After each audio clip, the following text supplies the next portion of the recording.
ఒక పేదవాడు చాలా ఆకలితో ఉన్నాడు. అతని ఇంట్లో పొయ్యి వెలిగించి చాలా రోజులయ్యింది.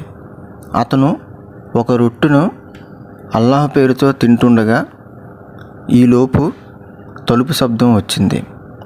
అతను వెంటనే బయటకు వెళ్ళి తలుపు తీసి చూశాడు.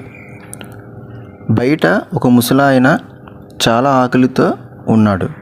ఆయన ఇతని దగ్గరకు వచ్చి, నేను అన్నం తిని చాలా రోజులు అయ్యింది, నాకు ఏమైనా తినడానికి ఉంటే ఇవ్వండి అని ఆ వ్యక్తిని అడిగాడు.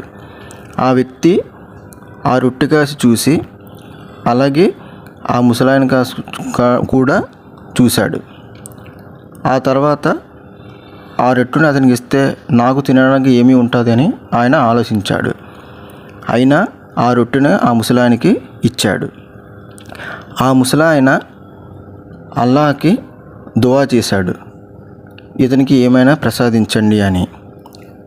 ఈలోపు అతను వెళ్ళి పడుకున్నాడు. తర్వాత అతను పడుకుండగా బయట మళ్ళీ తలుపు శబ్దం వచ్చింది. ఈలోపు మళ్ళీ అతను బయటికి వెళ్ళి తలుపు తీసి చూశాడు.